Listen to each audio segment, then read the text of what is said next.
Welcome to Tech Smarter. My name is Abby Ritchie. I'm the tech guru here at the Smarter Service, and you can find me every Wednesday talking with people that are engaged in H-Tech innovation. It's a great place to be. There's so much happening. It keeps updating itself and innovating, and I'm so excited to bring our guest on. But before we do that, I want to thank Leading Age Arizona for sponsoring this show and for the Smarter Service for producing it. And if you happen to be a senior living operator or a caregiver and you're struggling with helping an older adult with their technology, reach out to us. We have found a way to professionalize this service. And we know sometimes residents' questions have questions. And again, we've found a way to really offset the demands on your staff so that we can help your staff get back to doing what they love doing. Now, without further ado, I'd like to bring my guest on for today, Justin Godderis. Thank you for joining us. Thank you so much for having me, Abby. It's a pleasure.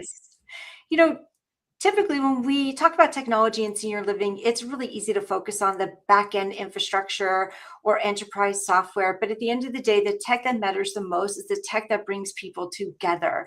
It keeps families connected and makes a community feel like home. And today we're going to talk about senior living hospitality, how to make the daily communication effortless, and why keeping families in the loop is one of the most powerful things that we can do.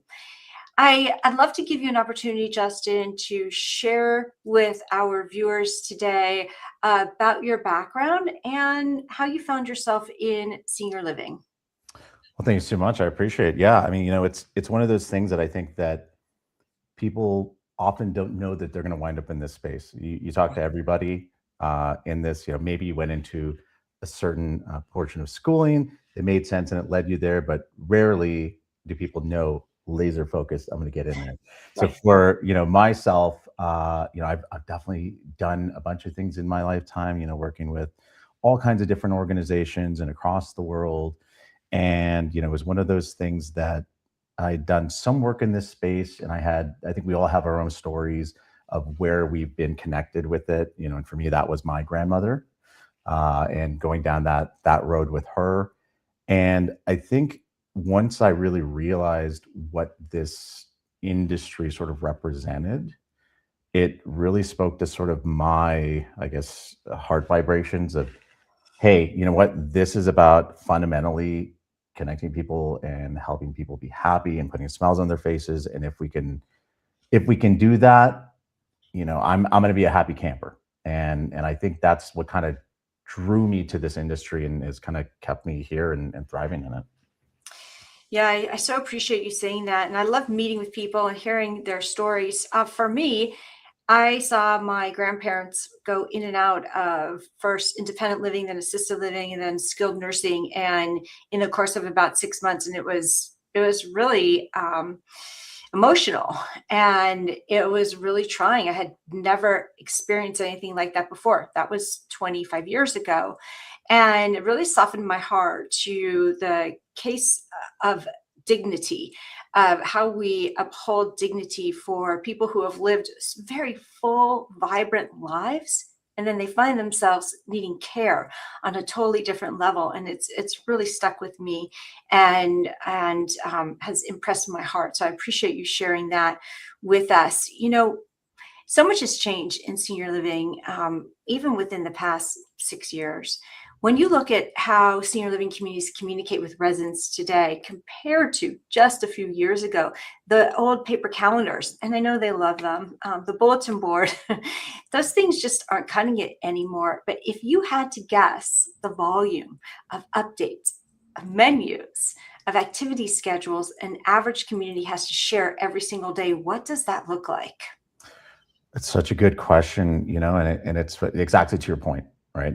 Literally 5 years ago, I think it was still a scary concept, right? Of, oh, we're going to move over to this new thing that's not the standard of, in some cases, we still see it every now and again. It's like chiseling on a slate, it feels like that sometimes.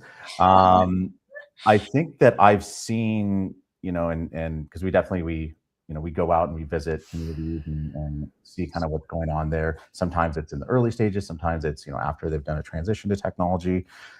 I would say I'd see if depending on the census, it could be 20, 50. Like in some cases, if it's a massive campus, I mean, you could be talking hundreds of changes, right? And that goes from things being rescheduled to menu items being changed to all this, and it's a heck of a lot of work for people. It's kind of bananas. It is. It really is. And I'm curious, and I have my own answer here, but I'm curious, what's a piece of community news or a type of activity that residents get so excited about when it pops up on their screen? So, it's funny that okay, well, it depends on the community. Depends on the community. I mean, sometimes, and I kind of joke, I think we all joke sometimes about the whole bingo thing. But Okay. it's still there. It still means a lot to a lot of people. And sometimes, like, yes, some version of gambling. Okay, if we're being real, it's some version of gambling that's kind of fun. Yeah. But the other ones I've seen are, it's entertainment, Mhm. or it's again, depending on the community, it's like, hey, there's a drink special tonight, and Nice. everyone's coming out for that, and people get super jazzed for that sort of thing. So those are some of the things, off the top of my head that I've seen. How about this one? The mail has arrived. Huge. Oh, you know what? I totally missed that one. You're 100% right. Yeah, the mail has arrived. I mean, talk about a staff saving item popping up on the screen, right? And the decrease of phone calls to the front desk asking if the mail has arrived. These simple things that mean so much. When we're talking about staff, I'd love to know, how hard is it for staff to make sure that the right information gets to all of the various components of the community without having to triple down on the work? That, I think, is one of the biggest fundamentals, right? I think about whoever is coordinating, whether it's at a site level, right? It could be ED, it could be activity coordinator or director, right? And I think about, here's like a real example is that, let's say it's 4 a.m. You had, it's 4th of July barbecue. You had the best Bruce Springsteen cover band that was coming down, and you had families reserved. You had, the residents reserved. Staff's all pumped for this. It's ready to go. But at 4 a.m, you get the ping on your phone. Bing. Oh, the lead singer is not feeling well. So what in the heck am I going to do right now? So in that instance, that's where the, figurative, the cartoon sweat bead starts to kind of come down on the brow. Is what are all the things I have to do? I have to run around, and I have to, okay, now it's all the printables, and now it's I have to communicate to staff, and I got to get family members, and I got to do all this. And what are the different systems, right? And everybody has some version, what's paper, what's, the old hat of, it's a Excel, or it's a, this and this type of platform. I think that this becomes one of the biggest inhibitors to just success for these people. And when now people are expecting different modes of communication, right? It was back when it was just an email, right? It could have been an email. It could have been a phone call. It could have been, a flyer that got slipped under the door. But now, in today's beautiful, brave new world, I'm expecting that communication to come to me in so many different facets. And again, that activity director or coordinator, they didn't sign up for this to manipulate a bunch of calendars or to have to adjust these things. And let's be real, some people are super tech savvy, some are not really tech savvy. So kind of bridging that gap. And that's where, when you can get into a place where you have sort of a communication fabric, so something where I can just enter in whatever change or information I need to do now, and then just disseminate it. Like, where do I want to channel that? Who does it go to automatically? That's what's going to save their lives, because I don't have that time. Really, the time I want to spend is with the individual or with the resident. That's why I signed up. And if you look at the difference between 5 years ago and say today in terms of resident engagement, what are some of the biggest differences that you've witnessed? So I think that, and if you talk to the coordinators, the directors, because there are a few different things at play here. One is, as an operator, an organization, right? You're looking for things like ROI, or what is, success of these programs, and does it matter? Does it not matter? Like, why does it matter over here, but it doesn't matter over there? And I think it's been sort of our sort of fallback understanding of, well, they're just going to find what it is that we have for them, right? They're going to figure it out, right? Or like they're going to, go by the front desk and get a piece of paper, or they're going to ask for somebody. But I think the biggest thing I've seen in engagement that's changed is that now, communities that are trying to build that culture, they're being way more proactive in terms of, you don't know what you don't know. It's the same reason that, when a movie launches, they have their advertisements and their sizzle reels and they're all that. Like, how do you get people to actually know that there's something fun for them, and that's probably going to click with them because that's totally what they're into. That's it ties along with who their ethos is. And I think that's the biggest change I've seen, is that their community is trying to find better ways to get that info out there, and then they're able to actually see more people are attending, and then they're spreading the word, and it makes more sense. Yeah, what we found in our research with technology being installed within senior living communities is that typically an engagement platform features are only being utilized I think it's about 10% of the features that you've built in are being used. And so how do you, within a community, how do you continue to teach staff and perhaps any resident councils to explore more? It's, I think, one of the biggest hurdles that they struggle with, right? Because let's be real. And again, if you're not in the industry, people would not understand just how busy day-to-day life is within a community, right? Yeah. People are running floor to floor, getting a new call, having to do a dynamic change, resident asking for this. And I think that if, in this instance, understanding that people have different responsibilities, and again, level of technical aptitude and all that, it has to do with identifying who your ambassadors are, right? That's a big piece of the equation. Is there's always going to be one or two, right, that are they're gonna jump all over it, and they're gonna say, yeah, this is, you may not see it today, Sarah, but if we do XYZ, this is gonna save you so much time. And then at the end of the day, we're not going to be walking out of here going, oh, what a day. Well, yeah, it could be that, but maybe not as often. And so I think finding, staff ambassadors is going to be a big piece of the equation, right? And kind of putting someone in that position to say, you know what, this is for the betterment of all the staff. And then that has that trickle down effect, right, to the residents, making them feel better because all the information is there. And the other thing is, and I've actually seen this is kind of cool, that in many communities, they're getting those resident ambassadors on board. It's so neat. And they're actually hosting for the residents, and they're liaising with the staff, and they're saying, look at how easy it is to get your information now, or if you need to reserve for something.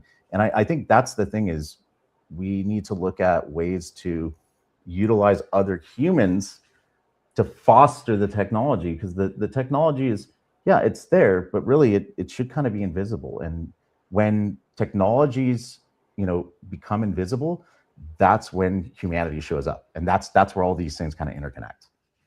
Yeah. Is there an example of a community that was struggling to get residents or staff to adopt new technology that you can share with us?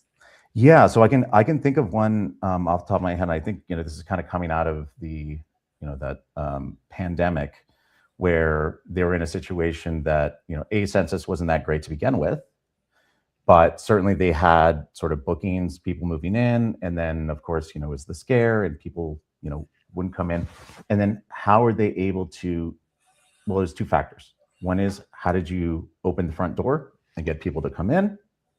And two is, how are you then able to get people who are already there out and spending more time engaging with people, and taking advantage of the amenities and the different types of activities. And so in this instance, they did a couple of things.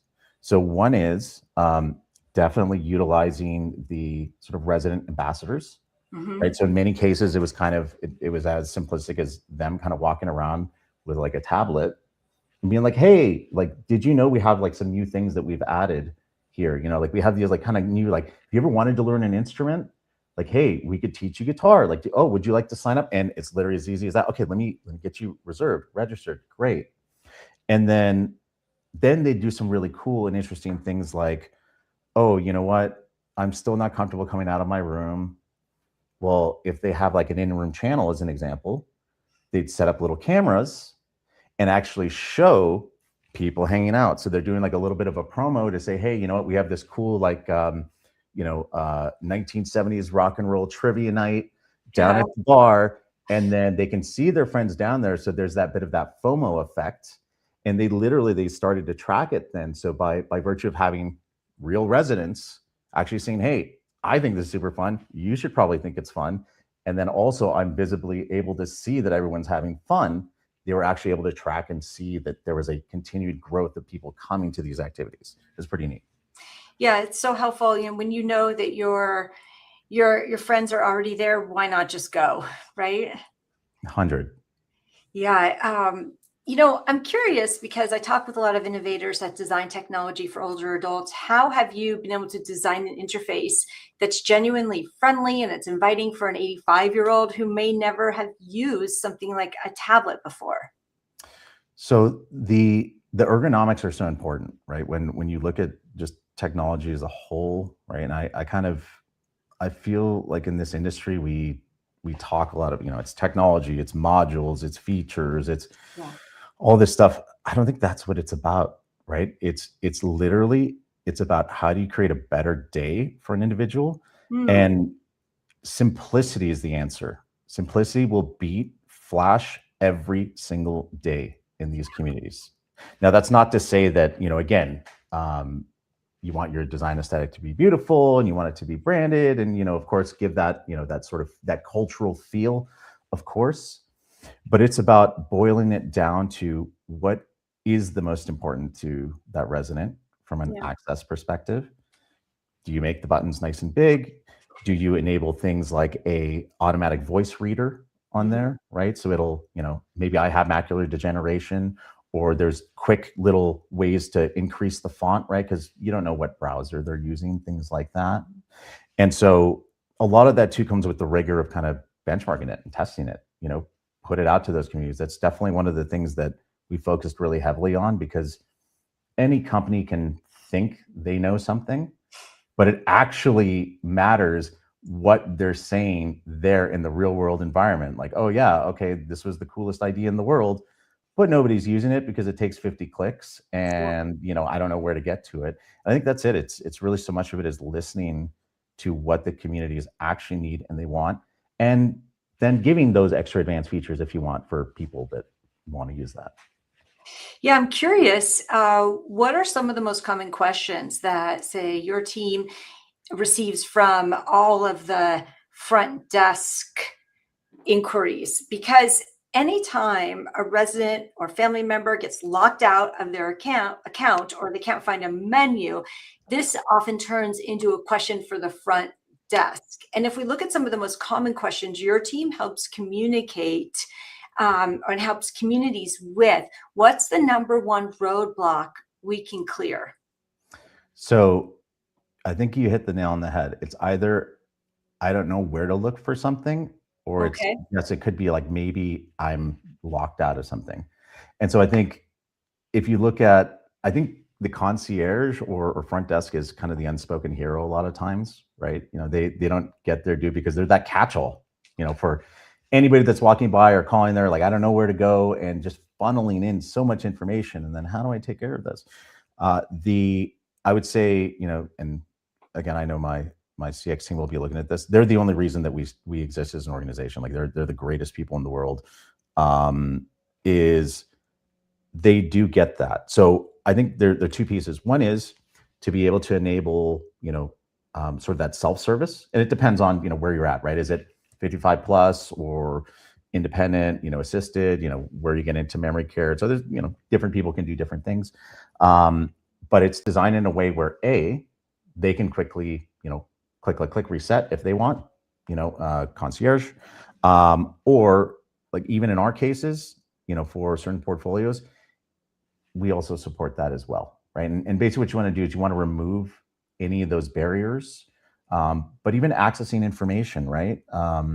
Like in some cases, we'll employ sort of like a larger sort of kiosk type thing, right? So let's say someone's not comfortable like having their own login, Yeah. sort of thing. They can still access all that information right there, or even, talk to a smart device, and same deal, right? Like it'll always know, it'll always be logged on. So you don't have to, remember a password or a username. I can just talk to it and it knows that, I'm Barb Smith in room 102 and I got a service request, or I want to order that extra glass of wine with dinner, whatever the Yeah. case may be. Yeah, no, good point. Good point. Because those lockouts, those passwords, the logins, like it is a hot mess. So I get that. We have a lot of executives and operators that listen and pay attention to this show. And so when you have to show a board, for instance, that's investing in a resident hospitality platform, the worth, what's the main side or metric you show them that proves it drives occupancy and resident happiness? That I think so many places struggle with, right? Is it's so what's the soft metrics versus the hard metrics behind these Yeah. things? Hmm. And so there are a few distinct ways that we've identified to be able to actually track that. So one is, and it depends on how you employ sort of, let's say, working with prospective POAs or residents, right? So in some instances, it's a matter of, let's say you're doing email campaign follow-up as an example. And so, depending on what platform you utilize, like ours as an example, you could have like a sizzle reel, like a marketing channel, right? That can be accessed with a kind of a unique code. And so they'll use it as sort of a, here's that drone flyover of the property. Look at how beautiful it looks, and look at all the lifestyle photos, and everyone's happy and they're hanging out by the pool. And here's what our menu looks like. So they'll employ that, and like I'm thinking of a real world example where they include that. You can access the app. Here's your code, so you can then track to see, okay, who is actually accessing it, who's clicking the link, who's getting in there, and then they do as part of their sort of people coming in. They're like, oh, they'll now get questions about specific things that they've identified on there, right? So, oh, I saw that you have like a little, putting green back there on the channel, right? And so they're able to associate in terms of move-ins based on questions or follow-ups directly on what they're marketing that way. That's one piece of the equation. The other is in terms of when they do their sort of initial tour, is what people then action right after. So the CTA is so critical, and I've actually seen this, and I've done little talks for the business development at different communities, that sometimes they'll get it booked. Someone will come in, it's great, they'll do the tour, and then so what happens after the fact? And that's where, again, like I'm just thinking of an example where they'll have one of our kiosks there, and they kind of walk people through like, hey, here's all the cool stuff, and you can reserve right after the fact for a dinner or for a follow-up. And again, so now you can get that information and actually track. And so it becomes, a little bit more in terms of tangible information, as opposed to just the conceptually, hey, we're creating a better environment, so we're just assuming that it's making people want to come here. And that's part and parcel with, the surveys and the NPS that kind of pulls it all together. Yeah, I like that. And I'm thinking about another side to it, which is families. And, and the families are able to see photos of their loved ones, engage in certain activities, and also have access to the portal and understanding what the menu is, what the activities are. How much does that help build in trust for the technology and for the community? It's massive. I think people they underserve that concept of, again, you look at where people are moving into a community, right? It's either it's a I choose, I want to, or I need to, or someone supporting me through that process, and I think I probably have those, again, that in fashion, where I had tried to get my grandmother in home care originally, kind of went through the process in her road through dementia, right? And so there comes a point where, well, let's be real, I could be living 3,000 miles away, right, from my mother or from whomever. And I think our industry has had a really it's had some form of a negative connotation over the years, right? When people think about, what it's the bad words, the nursing home, you Routine. know, what's going to happen? Are they just going to be there and left to their own devices? Are they going to enjoy life? And I think just immediately saying, hey, you know what, at any given time, we'll be able to, like in some cases, they'll employ proactive communication where it's, hey, we'll send you a monthly snapshot that shows all, anything we've kind of photo tagged mom in. She's smiling, having a great time at this event. That speaks a thousand words. Or, hey, you know what? She recently signed up for piano lessons. And so great, she's doing stuff, or she's eating 3 squares a day, or whatever the case. And it tells me that maybe there's a reason why this particular community is going to make more sense, because no one else is giving me that option. Like, I'm just assuming I'm going to have to make a phone call, be like, hey, what's she up to? I haven't heard back from her in such and such a time. So when you are upfront being like, at any given time, you're going to be able to, know what's going on. You'll have easy connection and communication. You want to connect with us here, ask us some questions, or come down to visit, you can. Yeah, one thing that we've noticed at the Smarter Service is that when our tech desk is in full action, so we do like a Genius bar at the communities, and we do it in a highly trafficked area like the lobby, so that families, when they're on tours, can see that this community is providing a vital service that's going to help their loved one with their technology. And when they see that that's in there, and the family member's like, oh, I no longer have to play the role of the tech for my mom, it really makes such a big difference. And the move-in coordinators absolutely love to see us right there, because it's just an additional level of connection and trust and support that we're able to provide. I've got an extension that can take off some of that, some of the burden and the pain for me, and I know that's going to be taken care of. And then, well, I know what it is. I have in-laws too, and we gave them certain devices, and then I know what my role is whenever they call me over for dinner. Yeah, I get you. I hear you. Before I let you go, we always like to ask our guests a couple of personal questions. So in your own daily life, what's your absolute favorite personal device right now? Ooh, excellent. So personal device.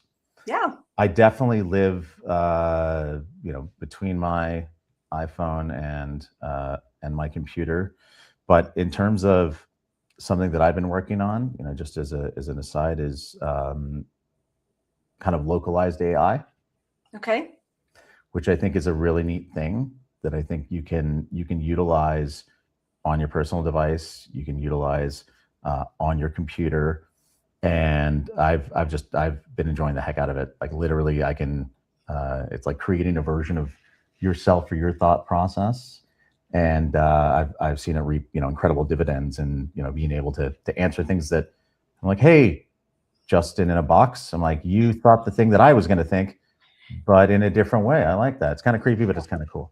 Yeah, I know exactly what you're talking about. And Now, my Amazon devices, because it basically runs my household. Like, it runs my household. it's good. It's really good. Good point there. If you were going to give one piece of advice to an activities director who's feeling totally overwhelmed by trying to plan calendars and keep families updated, what would it be? It'd be that there is a means to an end. Thankfully, we're living in a world where there are options, there are tools, there are solutions. I think that I think a lot of it starts with trying to bucket what is actually impacting your time, right? Yeah. And I think that's the thing. Sometimes you just have to really think about is it that calendar update? Is it the having to communicate between the different departments? Is it the I have to run to that terminal, or is it multiple floors that I have to go to? Is it geography that's in play? Right. I think a lot of times starting with those bullet points, and then understanding that there are solutions. Selfishly, yes, we're one of them, but there are many great solutions out there that will allow you to get back that time, that will inherently allow you to spend time with the people that matter the most, which is really the residents.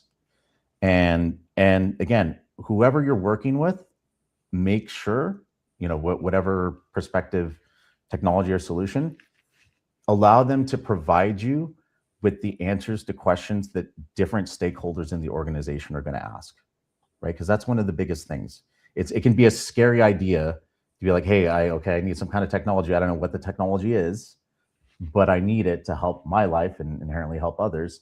You don't have to figure all these things out yourself. So make sure that when you're investigating, make sure that you're kind of putting that out there and saying that you need the support to be able to check off all the boxes in advance. Nice. And Justin, if people want to find out more information about you, what's the best way for them to connect with you? You can definitely hit me up via email, which I think will be shared. Yeah, right there. Also, feel free to hit me up on LinkedIn. I'm definitely always around. You'll see me at conferences as well too. So yeah, always happy to. It doesn't have to be a particular project. I love just connecting with people in the industry. Bouncing off thoughts and ideas, and so love to connect with anyone that would like to. Thank you so much. And thank you for mentioning the conferences. And I just want to thank those who watch and participate in these episodes. Many of you came up to me last week at Leading Age Southeast to say how much you're enjoying certain guests that we've interviewed. And I just can't thank you enough for that type of feedback and encouragement. It means the world to me. And we will see you all back here next week for another episode of Tech Smarter. Thank you.